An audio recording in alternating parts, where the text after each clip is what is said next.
Assalamualaikum warahmatullahi wabarakatuh.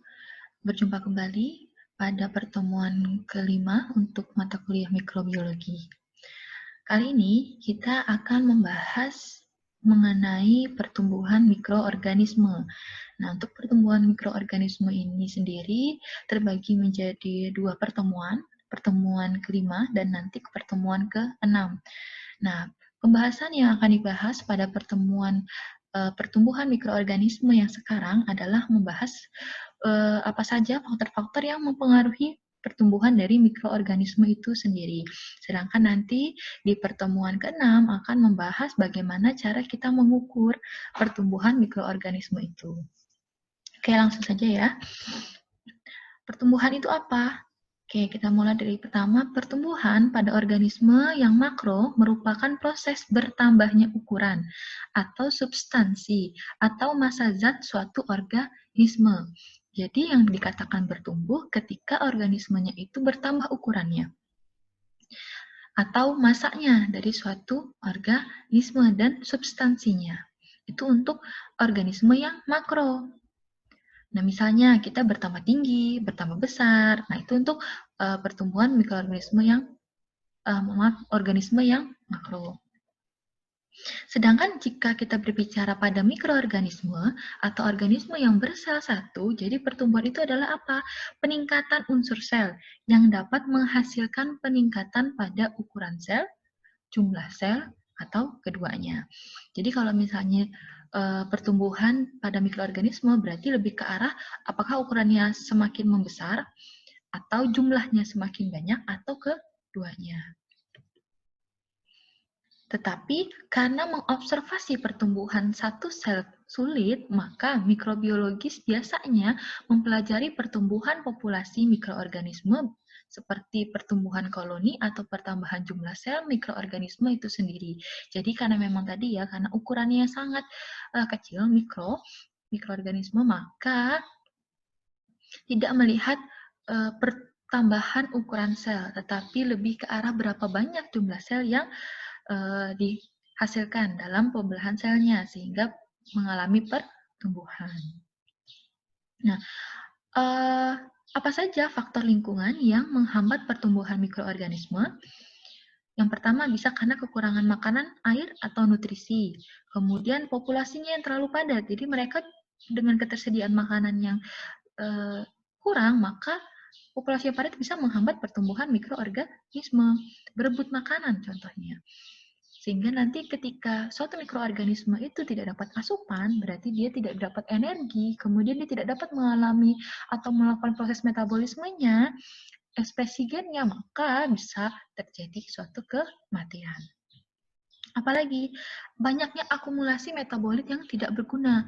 Maksudnya seperti apa? Akumulasi metabolit yang tidak berguna di sini ke arah ketika suatu mikroorganisme mengalami atau melakukan proses metabolisme, dia akan menghasilkan suatu metabolit. Nah, beberapa metabolit yang dihasilkan hasil dari ekspresi gennya atau metabolismenya itu banyak yang malah akan membuat tubuh si mikroorganisme itu kelebihan zat-zat yang tidak penting karena mereka tidak langsung berpengaruh pada kelangsungan hidup, tapi hanya ke arah pertahanan hidup. Nah, terkadang akumulasi metabolit yang tidak berguna itu seperti kadang juga mikroorganisme bisa menghasilkan racun, itu bisa membunuh dirinya sendiri ataupun malah sekelilingnya.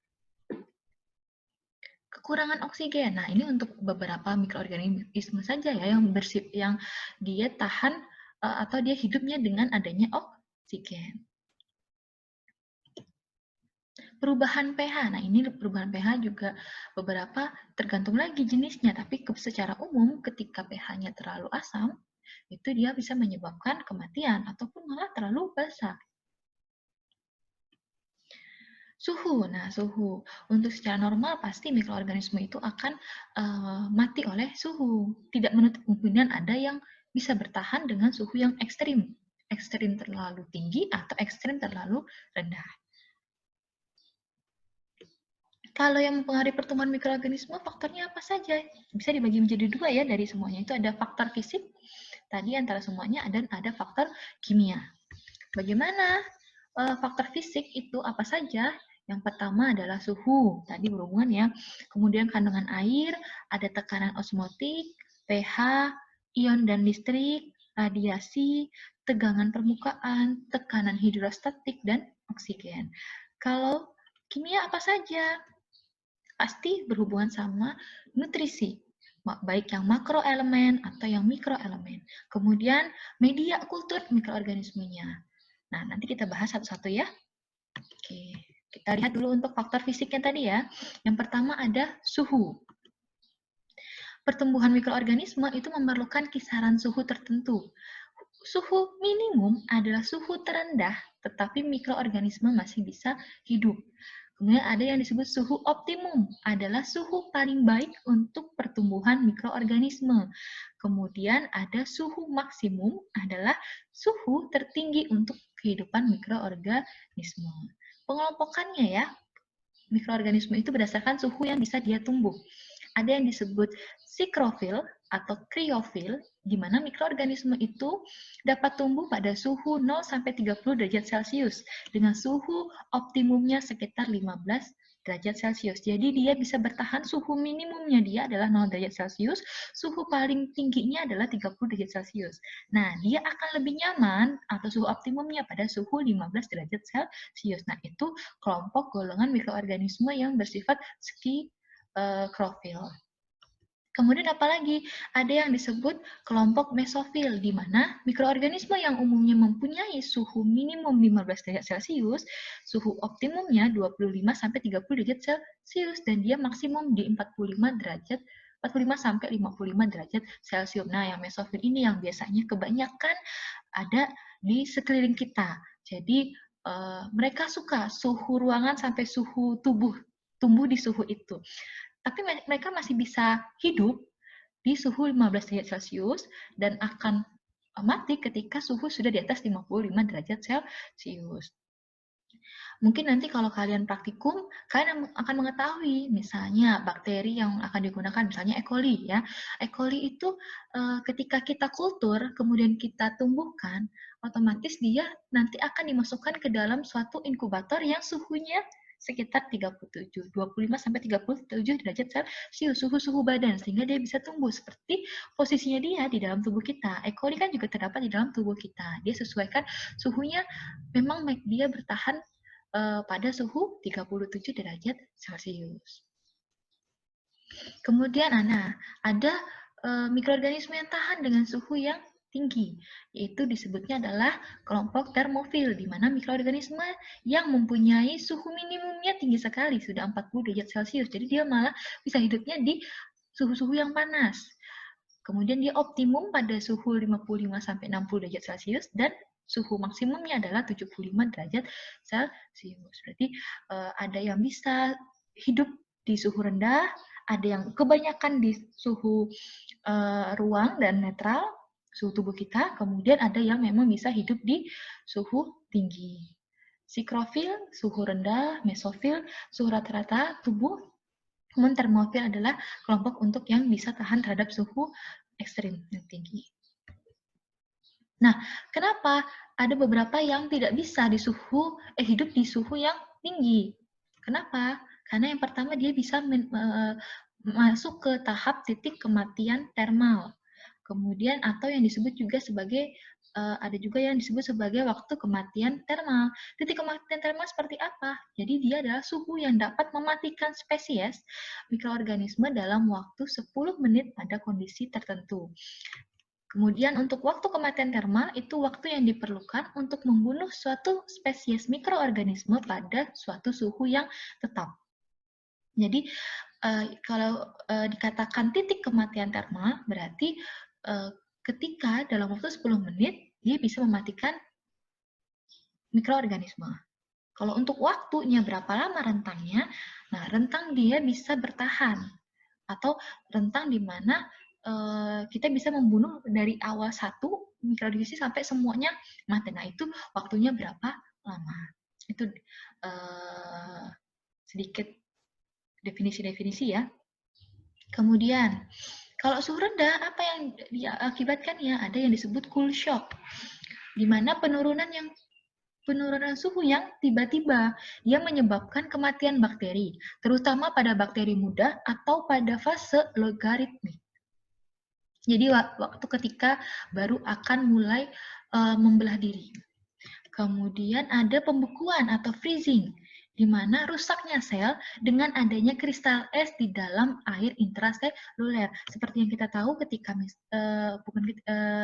ketika suhunya rendah, berarti kan akan membentuk suatu bekuan. Nah, dalam tubuh sel mikroorganisme sendiri ada yang disebut sitoplasma ya, dia cairan, gel. Nah, ketika beku berarti nanti akan terbentuk kristal. Nah, itu membuat tidak terjadinya proses metabolisme oleh sel sehingga bisa menyebabkan kematian. Kemudian ada lyofilisasi. Apa itu? Yaitu proses pendinginan di bawah titik beku dalam keadaan vakum secara bertingkat. Proses pengawetan mikroorganisme ini karena air protoplasma langsung diuapkan tanpa melalui fase cair atau sublimasi. Jadi, lebih cepat lagi proses pendinginan. Jadi, proses pendinginan itu langsung di bawah titik beku dan dalam keadaan vakum. Jadi, udara tidak ada, kemudian langsung dingin. Sehingga membuat langsung terawetkan. Mikroorganismenya terawetkan, tapi dia masih bisa hidup kembali ketika nanti suhunya bisa dinormalkan kembali. Yang kedua adalah kandungan air. Setiap mikroorganisme itu memerlukan kandungan air ya, jelas seperti kita. Di mana untuk kandungan air itu diukur dengan parameter water activity atau kelembaban relatif. Ada yang mikroorganisme secara umum yang kita banyak temukan itu adalah yang bisa tumbuh pada parameter water activity-nya adalah 0,998 sampai 0,6. Jadi tingkat kelembaban relatifnya di 0,99 atau 99% sampai 60%. Dia kebanyakan ketika kelembabannya tinggi semakin banyak mikroorganisme yang tumbuh. Nah, oleh karena itu kenapa di daerah tropis seperti kita dibandingkan dengan di daerah tropis di tempat kita dibandingkan dengan daerah yang dingin, subtropis mungkin itu akan lebih banyak pertumbuhan mikroorganismenya di kita. Karena apa? Kita panas tapi kelembaban kita tinggi. Nah, sehingga kelembabannya tinggi itu menyebabkan mikroorganisme suka tinggal di sana karena banyak kandungan airnya. Nah, itu dia tadi ya sekitar 99% sampai 60% kelembaban relatifnya. Kemudian ada bakteri yang umumnya memerlukan harus hidupnya ketika kelembaban relatifnya 90% ke atas. Tetapi ada juga bakteri yang disebut halofil, dia hanya cukup 75% kelembaban relatifnya. Ada yang bisa di bawah 60%, yaitu mikroorganisme osmotoleran, di mana contohnya adalah hamir. Jadi hamir itu Saccharomyces roxy, itu dia bisa hidup di bawah, kelembaban relatifnya di bawah 60%. Kemudian Aspergillus glaucus dan jamur benang itu dapat tumbuh pada kelembaban relatif sekitar 80%. Nah, mikroorganisme yang tahan kekeringan dengan membentuk spora, conidia, atau dapat membentuk kista. Dia cocok untuk tempat-tempat hidup di tempat-tempat yang tidak tinggi kelembaban relatifnya. Jadi mungkin nanti kalau kalian temukan ada di kutub utara, ternyata ada Bu. Walaupun dingin, kutub utara itu kan utara dan selatan itu tetap kelembabannya rendah. Atau di daerah Eropa itu juga kelembabannya rendah.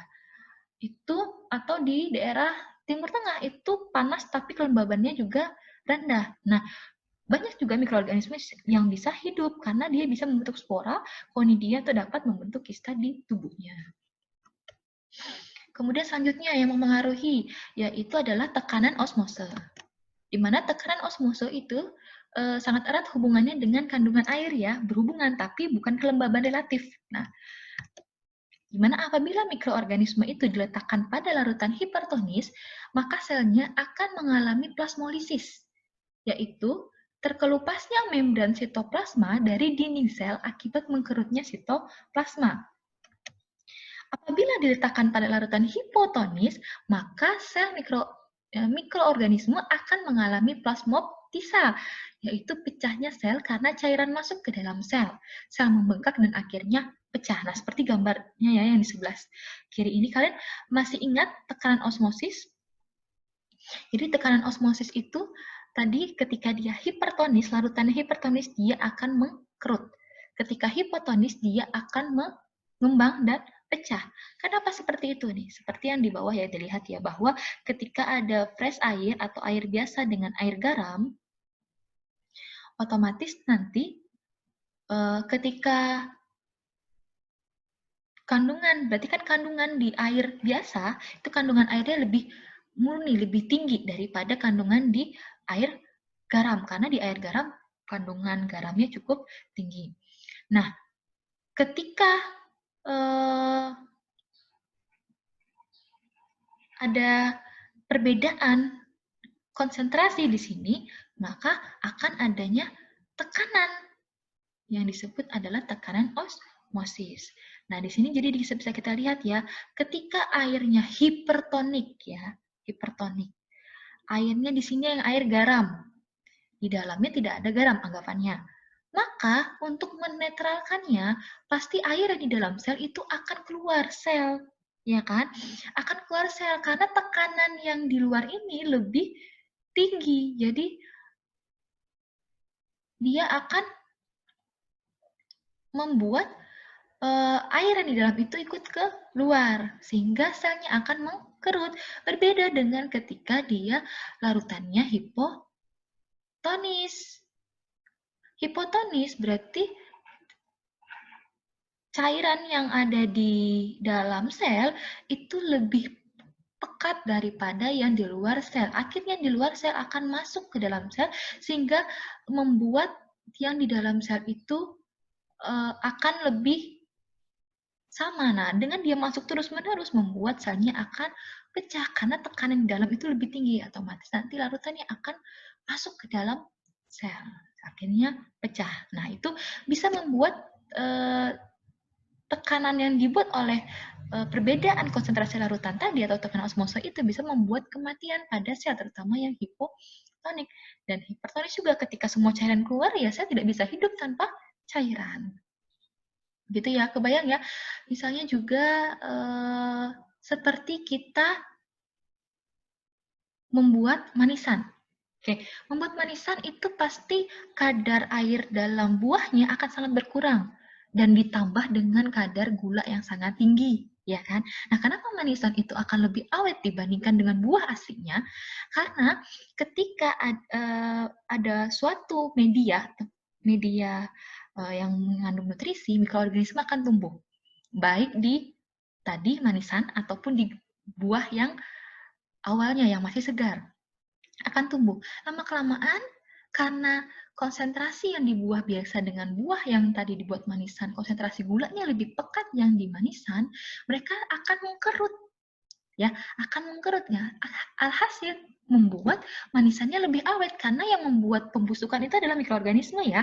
Jadi ketika mikroorganismenya mati berarti tidak terjadi pembusukan. Nah, sedangkan di buah yang segar karena tidak ada larutan yang pekat yang membuat dia menjadi mengkerut, maka dia tetap akan berkembang biak dan membuat pembusukan di buah yang masih segar. Itu bayangannya ketika untuk menghubungkan tekanan osmosis terhadap pertumbuhan mikroorganisme. Nah, mikroorganisme itu dikelompokkan lagi berdasarkan tekanan osmosenya. Tadi suhu saja mereka ada yang berbeda-beda kelompoknya. Kemudian kandungan air atau kelembaban relatif itu juga ada kelompoknya. Nah, sekarang tekanan osmosis juga ada kelompoknya, di mana ada yang disebut sebagai mikroorganisme osmofil, di mana adalah mikroorganisme yang dapat tumbuh pada kadar gula yang tinggi lah. Walaupun tadi ada manisannya ya, yang saya sebutkan manisannya kadar gulanya tinggi, bisa mengkerut dan mati. Tetapi ada juga yang tahan. Nah, disebutnya adalah mikroorganisme osmofil. Kemudian ada mikroorganisme halofil, di mana mikroorganisme yang dapat tumbuh pada kadar garam halogen yang tinggi. Ya, kalau di sini di kadar garam ya yang tinggi dia bisa hidup. Kemudian ada mikroba halodurik. Ini adalah kelompok mikroorganisme yang dapat tahan, tidak mati, tetapi tidak dapat tumbuh pada garam tinggi kadar garamnya dapat mencapai 30%. Dia hanya tahan, tapi dia tidak bisa bertumbuh. Nah, itu disebutnya adalah halodurik pada suatu kondisi garamnya yang tinggi. Nah, sekarang adalah pH. Oke. Jika kita berbicara pH, nah, berarti ada asam, ada basa. Nah, tingkat keasaman yang mempengaruhi viabilitas dari mikroorganisme lebih mudah dibunuh dengan pemanasan saat asam. Jadi sudah asam, panas, nah itu akan membuat pertumbuhan mikroorganismenya terhambat. Nah, pengelompokannya nih berdasarkan pH. Ada yang asidofil, asid berarti asam, berarti dia kuat hidup pada pH asam, sekitar 2 sampai 5 pH-nya. Kemudian ada neutrofil, berarti netral, gitu. Berarti dia bisa tumbuh pada sedikit asam dan sedikit basa dan posisi netral yaitu 5,5 sampai 8. Kemudian ada alkalifil, berarti alkali, berarti dia basa, dia bisa hidup di pH basa yaitu 8,4 sampai 9,5. Jadi walaupun secara normalnya atau secara umumnya, maksudnya adalah banyak yang mikroorganisme yang bisanya tumbuh pada pH netral, tapi ternyata ada beberapa kelompok lagi mikroorganisme yang bisa hidup di asam yang kuat ataupun basa yang kuat. Seperti suhu ya, mikroorganisme juga memiliki pH minimum, optimum, dan maksimum. Nah, misalnya contohnya adalah jamur. Kalau jamur tuh kisarannya luas, dari pH berapapun dia kebanyakan masih bisa hidup. Tapi kalau hamir, jadi berarti dia pH minimumnya adalah 4, kemudian maksimumnya adalah 4,5. Berarti dia bisanya hidup di suasana asam, itu hamir. Kemudian kalau bakteri, ya bakteri secara umumnya tadi kan sekitar 5,5 sampai 8. Nah, ini banyak yang malah lebih bisa tumbuh itu di suhu, di pH maksud saya, di pH 6,5 sampai 7,5. Nah, kestabilan pH itu dijaga dengan larutan buffer. Misalnya KH2PO4 dan K2HPO4. Nah, itu untuk menjaga, kalau kita ingin menumbuhkan bakteri ya, untuk menumbuhkan mikroorganisme lebih tepatnya, kita harus menggunakan buffer agar pH-nya tetap sesuai. Nah, sekarang kita masuk ke yang mempengaruhi selanjutnya adalah ion dan listrik. Nah, ternyata ion dan listrik juga bisa membuat mikroorganisme terhambat pertumbuhannya. Seperti apa? Dengan cara apa? Kalau kita berbicara ion dan listrik, ion itu berasal dari logam-logam bisa. Di mana logam berat seperti Hg, kemudian Ag, Cu, dan Au, serta Pb itu pada kadar rendah dapat bersifat racun atau toksik. Jadi logam berat itu mempunyai daya oligodinamik, yaitu daya bunuh logam berat pada kadar yang rendah. Jadi ketika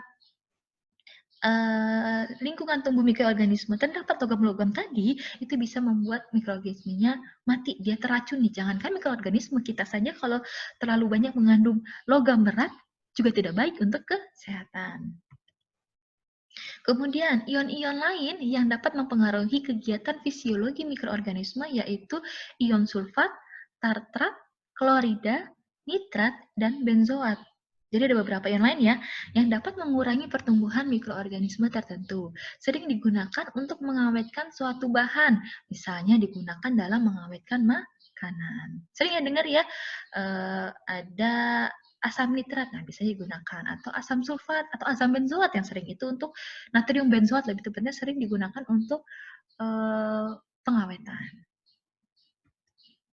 Senyawa lain yang juga mempengaruhi fisiologi mikroorganisme, misalnya asam benzoat, asam asetat, dan asam sorbat. Nah, sekarang listriknya. Kalau listrik dapat mengakibatkan apa? Yang pertama, elektrolisis bahan penyusun media pertumbuhan. Yang kedua adalah terbentuknya panas yang dapat mempengaruhi pertumbuhan mikroorganisme. Ingat lagi ya, listrik itu bisa menghasilkan panas. Nah, tadi di awal banyak yang tidak tahan terhadap panas. Kemudian ada elektrolisis bahan penyusun media. Dia bisa merusak medium pertumbuhan. Kalau medium pertumbuhannya rusak, berarti ya mereka tidak bisa hidup.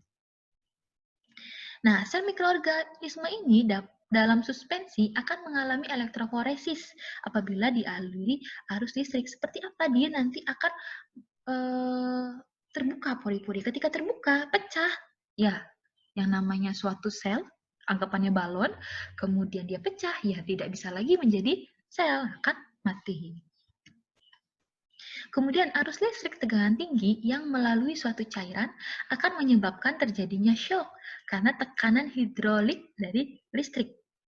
Ya, jangankan mikroorganisme kita saja, kalau begitu selnya sudah tidak secara normal, langsung kaget gitu. Apalagi mikroorganisme yang dalam ukuran sangat kecil. Adanya radikal ion dari ionisasi radiasi dan terbentuknya ion logam dari elektroda juga menyebabkan kematian mikroorganisme. Itu untuk ion dan listrik ya. Kemudian radiasi. Nah, radiasi itu menyebabkan ionisasi molekul-molekul di dalam protoplasma. Terjadi ionisasi, berarti banyak nanti yang bermuatan ionik. Nah, namanya bermuatan ionik bisa membuat tubuh selnya itu tidak seimbang. Ketika tubuh sel tidak seimbang, maka akan terjadi kematian kalau terlalu lama. Kemudian, cahaya umumnya dapat merusak mikroorganisme yang tidak mempunyai pigmen fotosintesis. Cahaya mempunyai pengaruh germisida, terutama cahaya bergelombang pendek dan bergelombang panjang. Pengaruh germisida dari sinar bergelombang panjang disebabkan oleh panas yang ditimbulkannya. Sinar inframerah, sinar X, sinar ultraviolet, dan sinar radiasi lain dapat membunuh mikroorganisme. Apabila tingkat radiasi yang diterima sel mikroorganisme rendah, maka dapat menyebabkan terjadi mutasi pada mikroorganisme. Kalau terjadi mutasi genetik, berarti akan terjadi perubahan fungsi protein yang dihasilkan. Kalau tidak sesuai, bisa menyebabkan terhentinya keberlangsungan hidup dari sel mikroorganisme itu sendiri. Oke, yang selanjutnya adalah tegangan permukaan. Tegangan permukaan itu mempengaruhi cairan, sehingga permukaan cairan tersebut menyerupai membran yang elastis. Perubahan tegangan muka pada dinding sel akan mempengaruhi pula permukaan protoplasma. Akibatnya, dapat mempengaruhi pertumbuhan mikroba dan bentuk morfologinya. Jadi, kalau terlalu longgar tegangan permukaannya, yang pertama bisa menyebabkan organelse akan keluar, atau bisa menyebabkan tadi bentuk morfologinya berubah, nanti bisa berefek ke fungsinya. Nah, zat-zat seperti sabun, deterjen, dan zat-zat pembasah atau surfaktan itu seperti Twin 80 dan Triton A20 dapat mengurangi tegangan muka cairan. Nah, tadi ya ingat, kalau ada membran kulit lah gampangannya, sama aja seperti balon tadi. Kalau balonnya itu lama-lama gampang bolong, pecah, nah kan akan merusak seisinya. Ketika dia tegangan permukaannya terlalu lemah, otomatis akan ambiar. Isinya otomatis tidak ada lagi bentuk sel yang sesungguhnya, sehingga tidak bisa hidup itu si mikroorganismenya. Makanya seperti kita menggunakan sabun itu sangat penting sekali ya, membuat tegangan permukaannya karena terbuat dari lipid. Jadi si mikroorganisme ini kebanyakan membran selnya tersusun atas lipid ya, membran selnya. Ketika dia terbentuk dari lipid, sabun itu sangat mudah memecahkan ikatan di lipid gitu. Jadi sehingga dia akan pecah. Ketika pecah, ya sudah tidak ada lagi selnya. Nah, sekarang tekanan hidrostatik, di mana itu mempengaruhi metabolisme dan pertumbuhan mikroorganisme. Tekanan hidrostatik yang lebih tinggi dapat menghambat atau menghentikan pertumbuhan. Kemudian tekanan hidrostatik tinggi itu dia menghambat sintesis RNA, DNA, dan protein. Tekanan di dalamnya ya, tekanan di dalam tubuh mikroorganisme itu sendiri di sini. Kemudian dia mengganggu fungsi transport membran sel, mengurangi aktivitas berbagai macam enzim. Nah, yang selanjutnya adalah getaran. Getaran mekanik dapat merusak dinding sel dan membran sel mikroorganisme. Banyak dipakai untuk memperoleh ekstrak sel mikroorganisme. Nah, getaran suara 100-10.000 kali per detik juga dapat digunakan untuk memecahkan sel. Jadi mereka seperti gelombang getaran suara itu tidak tahan. Secara gampangnya itu tadi akan merusak ke arah membran selnya. Pecah, ikatan pecah, otomatis selnya akan mati. Nah, yang terakhir adalah oksigen. Nah, tidak semua ya, tapi kalau oksigen ini, di mana mikroorganisme itu memiliki karakteristik sendiri-sendiri di dalam kebutuhannya akan oksigen. Jadi berdasarkan kebutuhannya terhadap oksigen tersebut, ada 3 kelompok. Yang pertama, malah ada 4 kelompok ya. Yang pertama ada aerobik, hanya dapat tumbuh apabila ada oksigen. Nah, jadi ketika tidak ada oksigen, dia akan mati. Tapi berbeda, terbalik dengan kelompok yang anaerob. Dia tidak butuh oksigen. Ketika ada oksigen, dia malah akan mati. Kemudian ada anaerob fakultatif. Dia tidak butuh oksigen, tapi ada oksigen pun dia masih bisa hidup. Kemudian yang keempat adalah mikroaerofilik, dapat tumbuh apabila ada oksigen dalam jumlah yang kecil. Nah, contohnya di sini tadi ya, berbicara tentang aerob, anaerob. Kalau kita sedang mengkultur suatu mikroorganisme, kita bisa tahu sifat dia tahan terhadap oksigen atau tidak itu berdasarkan bentuk kulturnya atau bukan bentuk. Bentuk fisik ya, kelihatannya, tampaknya seperti apa. Nah, kalau kita lihat aerob, karena dia sangat butuh oksigen, berarti dia akan tumbuh di atas permukaan mediumnya. Itu yang aerob. Kemudian jika dia anaerob, berarti nanti dia tidak suka dengan oksigen ya, berarti dia akan jauh di dasar medium. Ini di bawah dia tumbuhnya. Kemudian ketika dia anaerob fakultatif, dia itu bisa hidup, bisa bertahan hidup ketika tanpa oksigen. Jelas, karena anaerob. Tapi bisa juga hidup kalau ada oksigen. Makanya dia bisa tersebar. Dan banyaknya di arah atas. Yang ada bertemu dengan oksigen. Kemudian ada aerotoleran anaerob. Dia sangat bebas. Mau ada oksigen, mau nggak ada oksigen, bodo amat. Dia tetap hidup. Jadi dia tersebar luas di dalam tubuh di dalam medium yang disediakan. Misal kebayang ya kalau dari penampakan saja kita sudah tahu bahwa dia punya sifat apa. Oke, sekarang kita masuk ke faktor kimia. Tadi faktor fisik ada 10, sekarang ada faktor kimianya. Yang jelas yang pertama adalah nutrisi ya. Fungsi nutrisi untuk mikroorganisme itu sendiri adalah apa? Jadi mikroorganisme itu memerlukan nutrisi untuk memenuhi kebutuhan energi dan untuk bahan pembangun sel, untuk sintesa protoplasma dan bagian-bagian sel lain. Setiap mikroorganisme itu mempunyai sifat fisiologi tertentu, sehingga memerlukan nutrisi tertentu pula. Nah, apa saja nutrisinya? Yang pertama adalah air. Ya. Air merupakan komponen utama sel mikroorganisme dan medium. Oke, fungsi air adalah sebagai sumber oksigen untuk bahan organik sel pada respirasi. Jadi tadi untuk yang tahan terhadap oksigen ya. Nah, air itu berguna sebagai sumber oksigen karena pasti di air ada oksigennya. Selain itu, air berfungsi sebagai pelarut dan alat pengangkut dalam metabolismenya. Air merupakan bagian terbesar dari sel sebanyak 80-90% dan bagian lainnya sebanyak 10-20% terdiri dari protoplasma, dinding sel, lipid, cadangan makanan, polisakarida, polifosfat, dan senyawa lain. Jadi tubuh mikroorganisme sendiri itu sudah terdiri dari air. Jadi kalau tidak ada air, ya seperti tadi, ketika dia dilakukan hipertonis, airnya keluar semua, tidak bisa hidup juga. Gitu. Jadi untuk proses metabolismenya sama seperti manusia, yang tubuhnya sebagian besar adalah air. Jadi memang membutuhkan air. Ketika kekeringan, tidak terjadi metabolisme, akhirnya tidak bisa hidup. Kemudian energi. Nah, berdasarkan atas sumber energinya, makhluk hidup itu bisa dibedakan menjadi dua. Yang pertama ada fototrof, ada kemotrof. Fototrof itu jika menggunakan energi cahaya. Jadi dia mendapatkan energi dari cahaya. Tapi kalau kemotrof, dia menggunakan energi dari reaksi kimia yang terjadi di dalam tubuhnya, yaitu proses metabolisme. Gitu. Seperti tumbuhan juga, tumbuhan ada yang fototrof, hewan ada yang kemotrof, mikroba ada yang kemotrof dan fototrof. Ya, kalau tumbuhan pasti dia biasanya kebanyakan adalah fototrof ya, harus ada proses fotosintesis, harus ada cahayanya.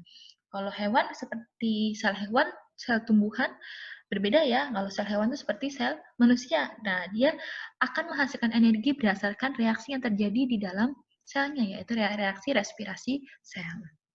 Jika tidak ada itu, ya sudah, yang namanya pergerakan di dalam tubuh selnya itu sendiri harus ada energi. Tidak ada, dia tidak bisa menghasilkan makanan untuk dirinya sendiri atau untuk bertahan hidup. Kemudian ada unsur karbon, ya, nutrisinya. Jadi berdasarkan atas kebutuhan karbon, atau karbon jasad itu dibedakan menjadi jasad autotrof dan heterotrof. Jasad autotrof itu memerlukan sumber karbon dalam bentuk anorganik, misalnya CO2 dan senyawa karbonat. Tapi kalau jasad heterotrof itu memerlukan sumber karbon dalam bentuk senyawa organik. Misalnya tadi ya, kalau yang dia jasad autotrof, hanya cukup karbon dioksida, dia bisa tumbuh atau bisa berkembang. Tapi ada yang butuhnya dari senyawa organik seperti karbohidrat, ya kan? Yang ada glukosanya, kemudian macam-macamnya lagi. Nah, itu yang dia butuhkan. Nah, jadi ketika tidak ada karbon, mereka tidak bisa hidup karena dasarnya tubuh sel kita juga membutuhkan banyak karbohidrat ya. Kita juga makan nasi butuh karbohidrat, butuh senyawa karbon. Nah, jasad heterotrof itu lagi dibedakan menjadi yang saprofit dan parasit. Apa itu saprofit? Ialah jasad yang dapat menggunakan bahan organik yang berasal dari sisa jasad hidup atau sisa jasad yang telah mati. Dia saprofit. Tapi kalau parasit, dia yang hidup di dalam jasad yang hidup dan menggunakan bahan dari jasad inang. Jadi jasad parasit yang dapat menyebabkan penyakit pada inangnya disebut jasad patogen. Jadi kan banyak yang nempel tuh di tubuh seperti E. coli yang ada di tubuh kita, dia bisa menjadi parasit. Parasitnya apa? Dia menggunakan sumber karbon yang kita makan. Gitu. Ada juga yang bisa hidupnya di tadi, misalnya hewan yang sudah busuk atau hewan yang sudah mati, otomatis terjadi pembusukan karena apa? Karena adanya mikroorganisme di sana yang mengambil karbon-karbonnya, ya, begitu. Gitu ya. Jadi butuh karbon mereka untuk hidup. Kemudian ada nitrogen, di mana mikroorganisme itu dapat menggunakan nitrogen dalam bentuk amonium, dalam bentuk nitrat, dalam bentuk asam amino, protein, dan sebagainya. Jenis senyawa nitrogen yang digunakan itu tergantung pada jenis jasadnya. Beberapa mikroorganisme dapat menggunakan nitrogen dalam bentuk gas N2 atau nitrogen. Mikroba ini disebut mikroba penambat nitrogen. Kalau di tumbuhan, itu nanti dia menggunakan garam anorganik, seperti kalium nitrit. Kalau di hewan, dia menggunakan nitrogen yang organik, seperti protein. Kalau bakteri, bisa menggunakan nitrogen yang anorganik, organik, atau atmosferik. Jadi semuanya, dari udara boleh, dari zat-zat yang anorganik bisa, dari organik juga bisa. Nah, kemudian sumber aseptor elektron. Proses oksidasi biologi merupakan proses pengambilan dan pemindahan elektron dari substrat. Karena elektron dalam sel tidak berada dalam bentuk bebas, maka harus ada suatu zat yang dapat menangkap elektron tersebut. Nah, penangkapan elektron ini disebut akseptor elektron. Akseptor elektron ini ialah agen pengoksidasi. Jadi pada mikroorganisme yang dapat berfungsi sebagai akseptor elektron ialah oksigen, senyawa organik, senyawa nitrat, senyawa nitrit, dan banyak yang lainnya. Kemudian ada sumber mineral. Mineral merupakan bagian dari sel. Unsur penyusun utama sel ialah apa? Karbon, oksigen, nitrogen, hidrogen, dan fosfat. Unsur mineral lainnya yang diperlukan sel ialah ada kalium, kalsium, magnesium, natrium, sulfur, klorida, klor, maksud saya. Kemudian unsur mineral yang digunakan dalam jumlah sangat sedikit adalah banyak sekali ya. Itu unsur-unsur mineral. Kemudian juga butuh unsur yang makro. Kemudian di mana juga dia membutuhkan unsur mikro. Nah, mikro yang digunakan sering terdapat sebagai ikutan pada garam unsur makro dan dapat masuk ke dalam medium lewat kontaminasi gelas atau kontaminasi tempatnya, di mana dia lewat partikel debu.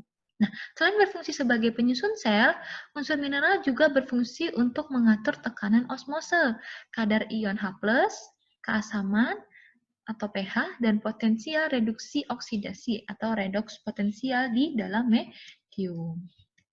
Nah, sekarang adalah faktor tumbuh. Faktor tumbuh ialah senyawa organik yang sangat diperlukan untuk pertumbuhan sebagai prekursor atau penyusun bahan sel. Dan senyawa ini dapat disintesis dari sumber karbon yang sederhana. Faktor tumbuh sering juga disebut zat tumbuh dan hanya diperlukan dalam jumlah yang sangat sedikit. Berdasarkan struktur dan fungsinya dalam metabolisme, faktor tumbuh digolongkan menjadi asam amino sebagai penyusun protein ya, asam aminonya ya. Kemudian ada basapurin dan piridin, dia sebagai penyusun asam nukleat, dan vitamin sebagai gugus prostetis atau bagian aktif dari enzim kofaktor. Nah, sekarang kita berbicara tadi faktor-faktor yang mempengaruhinya. Nah, sekarang bagaimana dengan media kulturnya yang harus kita persiapkan jika kita ingin menumbuhkan mikroorganisme? Nah, jadi kita harus mempersiapkan yang pertama adalah nutrisi yang dipersiapkan untuk pertumbuhan mikroorganisme, itu adalah medium atau media kultur. Kemudian dia harus steril, tidak ada mikroorganisme lain yang tumbuh. Karena apa? Kalau ada mikroorganisme lain akan berebut sumber nutrisi. Kemudian inokulum, dia diperkenalkan dulu mikroorganismenya ke dalam media. Kemudian kultur, mikroorganisme tumbuh di dalam atau pada media kultur. Nah, ada yang disebut media selektif, jadi media yang menekankan pertumbuhan mikroorganisme yang tidak diinginkan dan menumbuhkan mikroorganisme sasaran.